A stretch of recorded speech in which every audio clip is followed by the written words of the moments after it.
you need to finish doing what I told you to do. Finish cleaning this room and stop smarting off.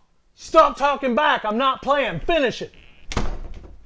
My goodness. Teenagers. Teenagers. Young adults. Children. Oh my goodness. They can really, really tick you off. Sometimes I just want to strangle my children sometimes. I know, Pastor Rolls wants to strangle his children. I know what you're thinking now. A lot of y'all are turning it off. Well, sometimes if you want to be honest, your children can make you the most mad. They can make you the maddest out of anything. I could go out there and have problems at work, or machinery break down, or my car break down, and that doesn't bother me very much. But oh man, when family or your own children, they know how to push your buttons. And sometimes you may love them, but you don't like them right about now. I know you guys can relate out there. I think my dad used to say that to me. I love you, but I don't like you right now. And my goodness, children, they're something else. They can make you the maddest. My children, I have a teenager and I have a young 20-year-old. I don't know what you call her anymore. She's not a teenager as of last year. So she drives me crazy sometimes too. Both of my children do. But I want to ask you a question. No matter how much your children drive you crazy, or no matter what they do to you, do you ever stop loving them? No. No, you don't. And guess what? You never will. You never will stop loving them, no matter what. I don't care what they do to you. I don't care if they, some of you guys might have had this happen before, steal from you. Some children are hooked on drugs and they steal from their parents. Do you ever stop loving them? Be honest with yourself. Did you ever stop loving them? No. You might not allow them back in your house. You might not want to see them anymore. But did you ever stop loving them? No.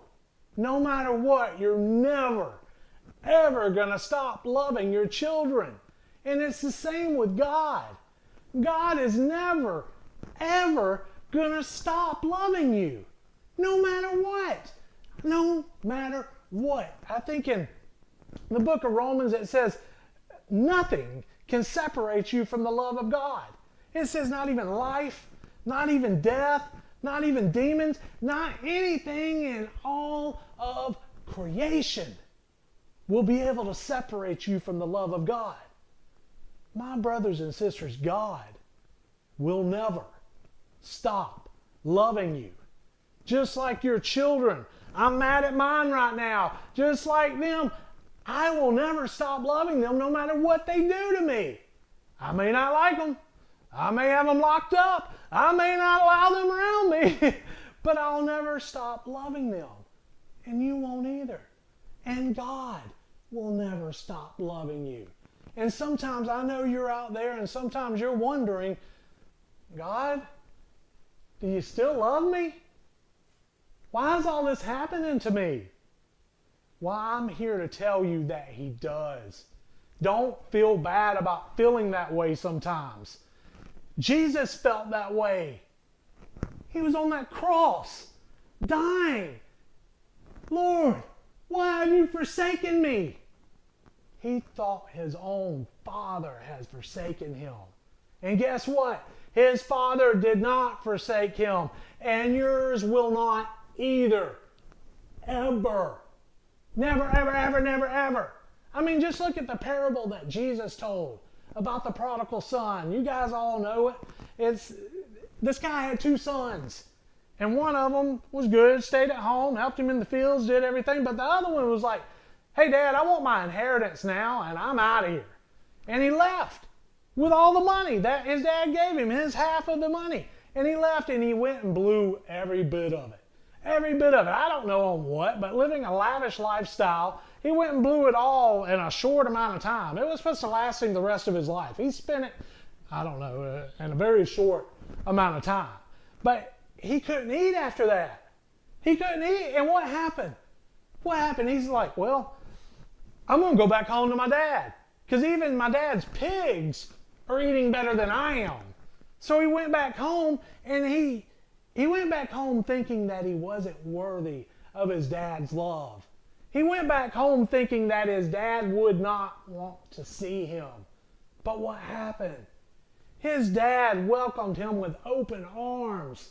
His dad welcomed him with open arms, put a new robe on him, a big old ring, threw a big festival.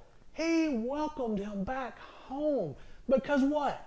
Was he mad at him that he spent all of his inheritance? Yes, of course he was. But did he stop loving him? No. No, he didn't. He never stopped loving his son, and he was welcome. He was welcome back in his home. And you would do that too. Be honest with yourself. If you have teenage sons or early 20 daughters that hooked on drugs and left and stole from you, but what if she changed? What if she told you she was sorry? What if she started trying to pay you back and do the right thing? Would you welcome her back? Of course you would. That's my dog back there. He's going to pitch in on the sermon too. I've got 4 dogs back there, so it might get loud. But of course you would welcome them back. And my brothers and sisters, it's just the same with God. You know, when you got saved originally, when you believed in God, when you accepted Him as your Lord and Savior, it was just that easy. And it is still just that easy. But guess what? It's just that easy to come back to Him. Come back to the Lord, my brothers and sisters, because He loves you. Just say, Lord, I'm sorry. I'm sorry. Forgive me of my sins. And try to change your life and come back to Him. And He will always welcome you back because He has always loved you. Always. And He will always welcome you back. So come back home, my brothers and sisters. Come back to God. Come back to where you belong, in His loving arms. God love you, and God